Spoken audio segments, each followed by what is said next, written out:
Welcome to Choosing to Live Now. Today, we will explore the topic of grief.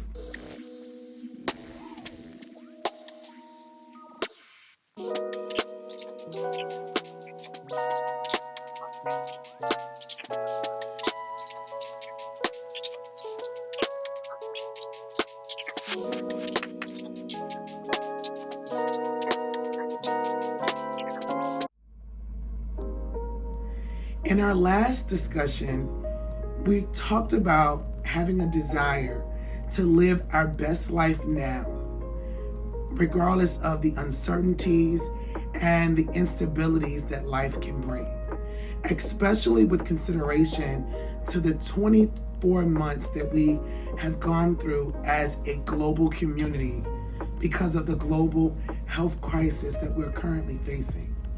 And there were two concepts that we discussed considering when we think about our forecast for our year moving forward and beyond.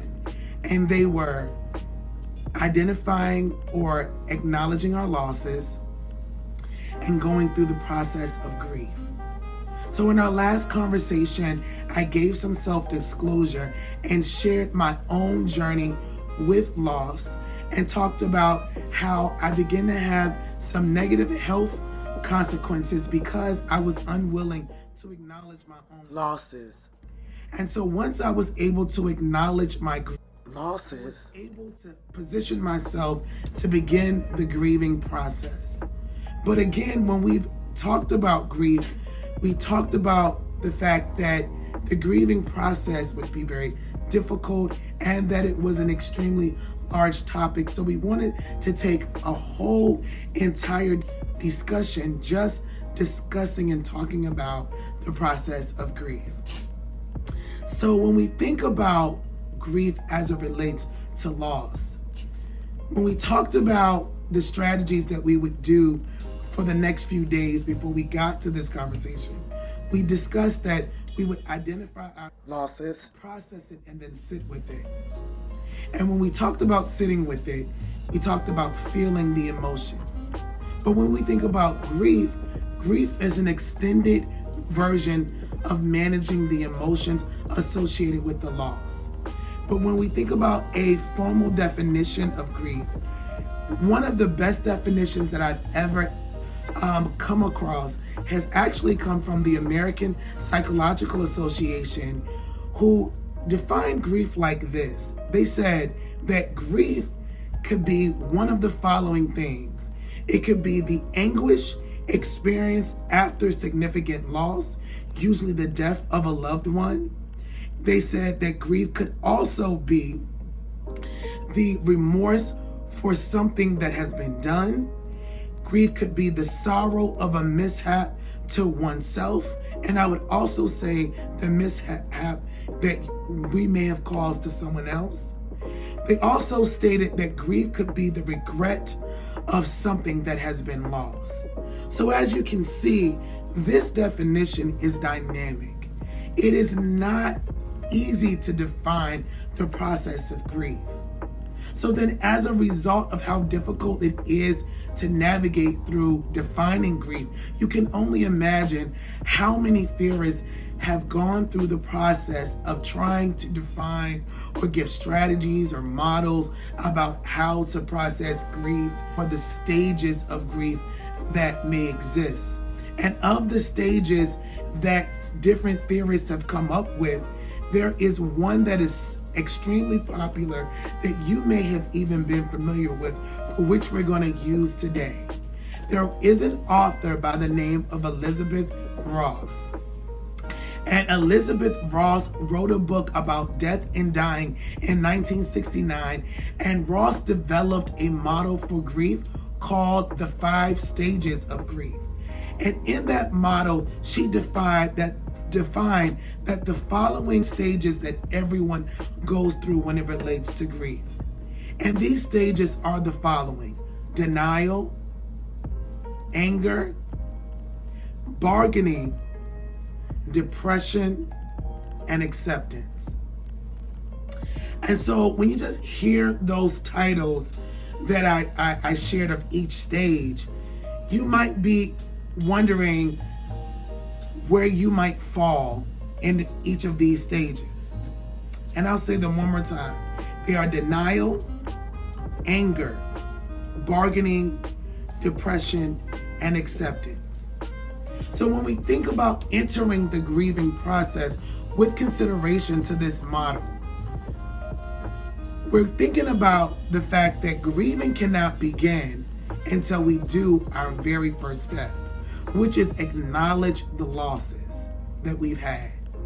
And so there was an assignment I asked you to consider in our last conversation, that you would write down all of your losses, specifically for 2021. Now you can go further back than that, but really wanted to highlight 2021 because it was a year for many of us that was filled with many losses.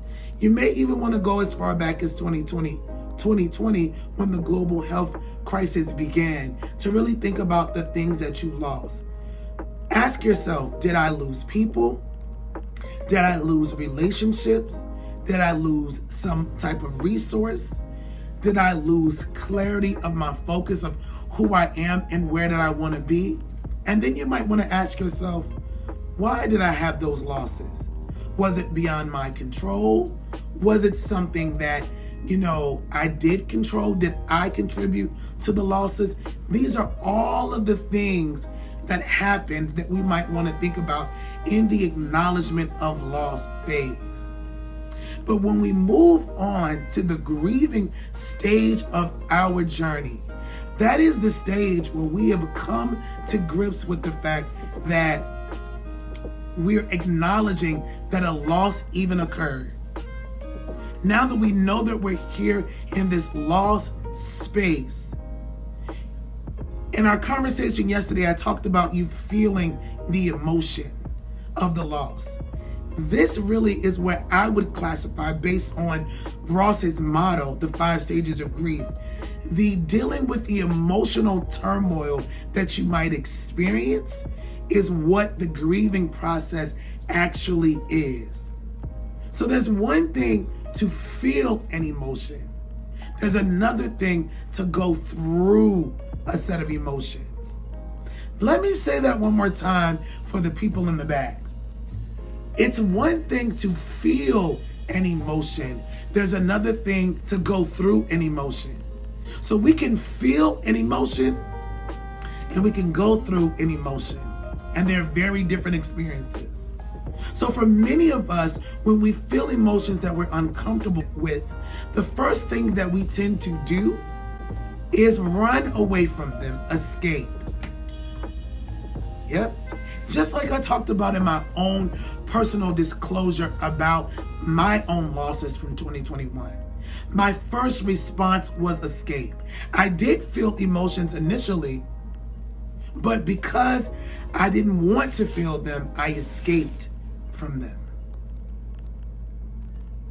And so when you think about going through emotion, that is making a conscious effort to feel the emotion for as long as you need to in order to come to a resolve that the loss has happened and your life has changed and you must move on. That is what it looks like to go through emotions. And so you might ask the question, well, how long do I go through the emotion? How long should the process even be? And to that response and to that question, I would give this response. Your process through your emotions of grief is idiosyncratic. That means that it is individual and specific to you. There's no way that I could tell you, or any other psychologist or clinician or human being could tell you how long and how to go through your particular grieving process, because grieving is a construct that is developed when we are very young and is based on what we've observed about grieving and the environment for which we need to grieve in. Let me give you an example. If an individual is raised into a family that identifies crying as an appropriate emotion to show grief, then when that same individual experiences some level of loss and needs to grieve, their first impression may be to cry. Whereas another individual who may have been taught that showing emotions externally is not the proper thing to do, or not the way that grief should be managed, that individual might not show their grief on the outside, but they may be feeling it on the inside. But what you might see from them is them appearing to escape, working more hours at their job, finding artistic expressions, making new connections with people, or even retreating from connecting with the world around them, because that is the way that they have found that is safe for them to process grief.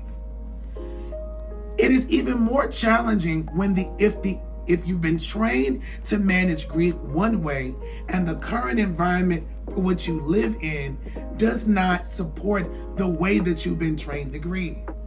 So what that looks like for you would be, you're trained in your community that you were raised in that crying is an appropriate way to grieve, but then you have a new circle of connection, whether it be a spouse, husband or wife, or even a community at your job, who do not support crying as an appropriate way to manage loss or grief. And this could be because of their own personal experiences. So when you feel like you want to cry, your environment might tell you you can't. And so what happens is that you have this mix of emotion that you don't know how to release, because the way that you know to release it, it is not safe to do it in the environment for which you are currently in when your loss occurs.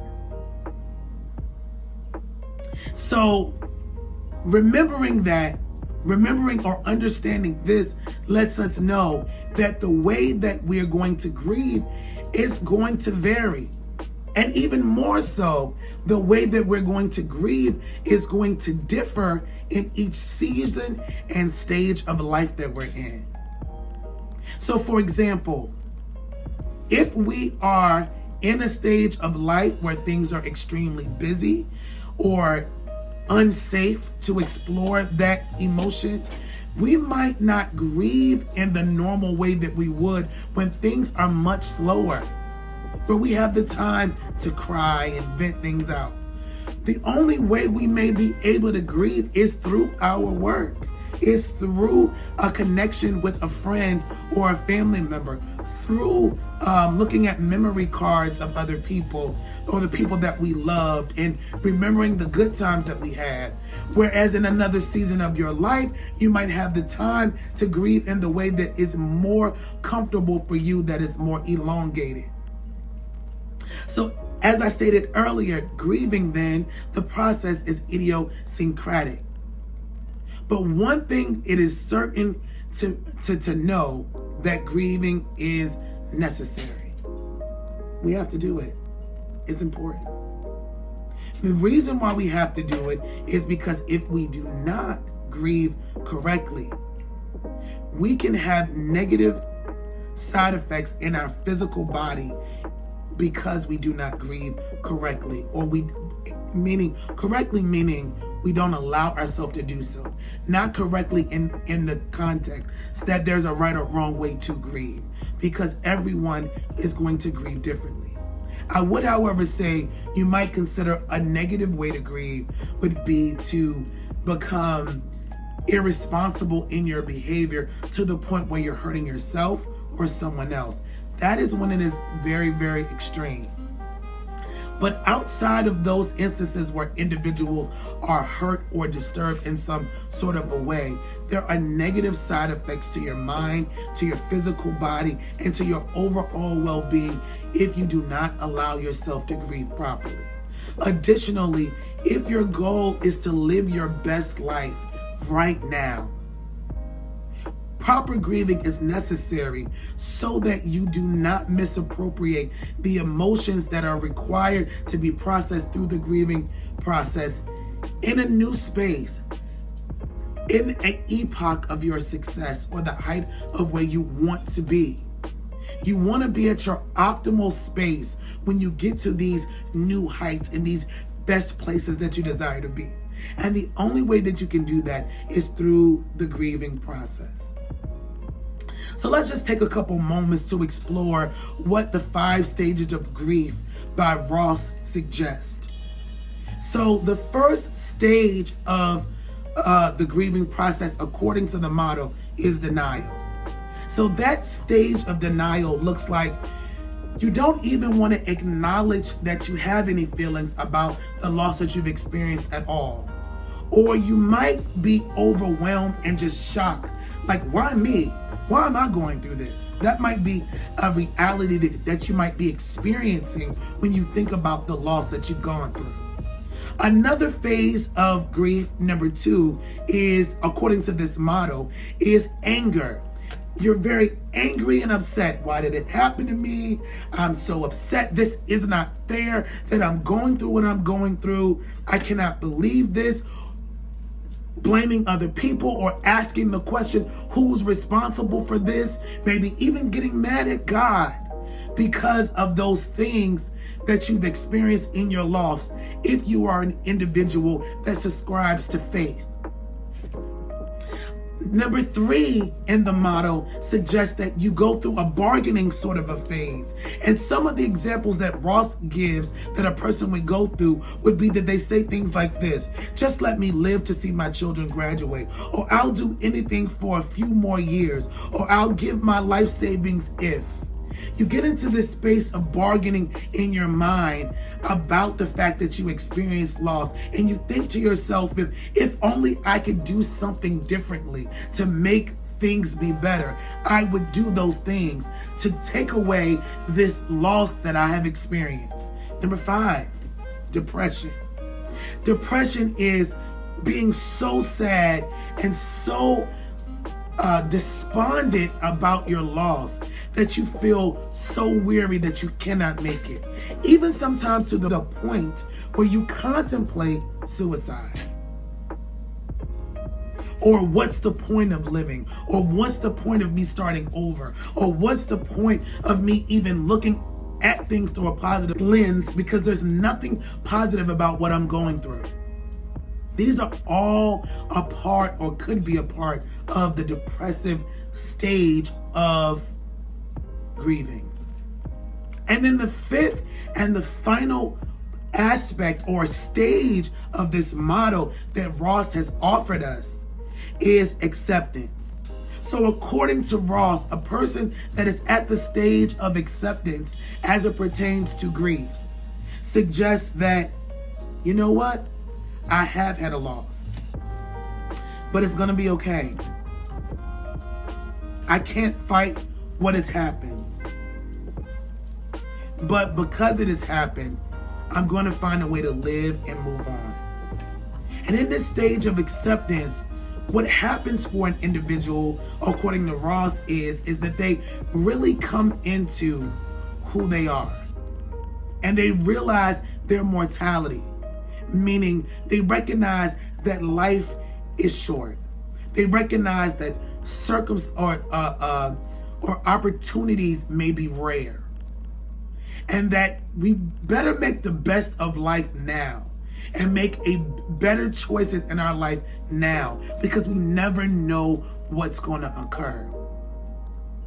This stage is super critical and is required. Here's why. Because in life, it is important to remember that to be healthy and sane as a human being and to live our best life now, we must become comfortable with the ambiguity that life can bring. These coexisting variables, in the world that live together, even on a good day, there's still these coexisting variables. And being able to wrap our mind around that is what's going to help us to properly forecast our future. Another term for forecast would be create a resolution. We are able to properly do those things when we're able to understand that there are coexisting realities that can exist in our life at all times. Because the reality that is true.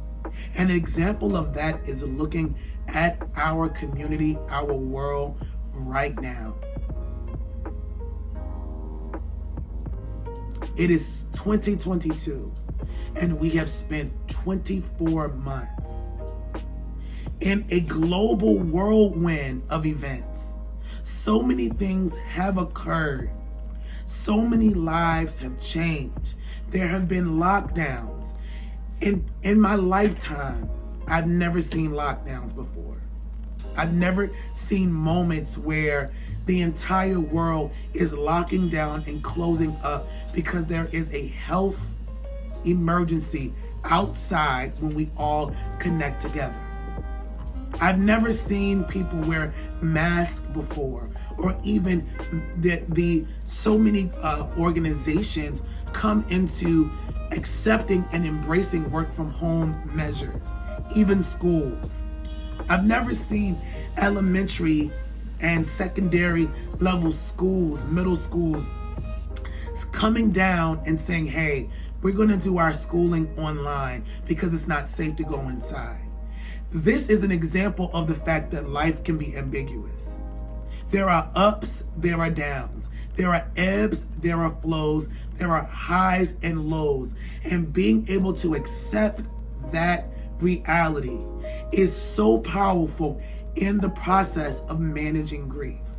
Because when you can accept the fact that your losses actually have occurred, even though you are a good person, even though you did everything right, or in contrast, even though you made a bunch of mistakes, even though you happen to just meet the wrong person at the wrong time, and you're a good person, it's a reality that these things can occur. And being able to really wrap our mind around that in the grieving process is what is going to help healing to set in our lives. And that's really what we want. We really want to be able to accept the losses that we've experienced, and we want to begin to heal. Acceptance is the beginning of healing. Can I say that one more time for the people in the back? Acceptance is the beginning of the healing journey. And if we can get there, we have done an amazing job in our life. Now, when you think about this model that Ross has created for grieving, here's something important I want you to take away with you today. While this model exists, I promise you, there are 5 or 6 other researched models that exist beyond this one. But the reason why this one, I believe, is so popular is because it is so simple and relevant.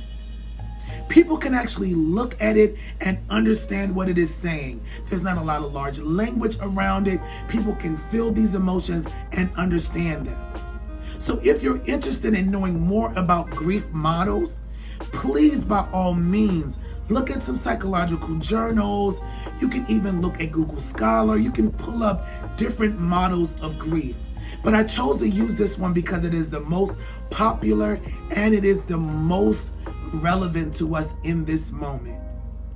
Another thing to remember as well when you consider processing and navigating your grief journey is this: that these phases of Ross's model are not in chronological order.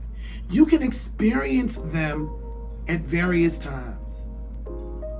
Typically, however, the last phase of the model is the final phase. But 1 through 4, you can experience them in all different ways. You can bargain first.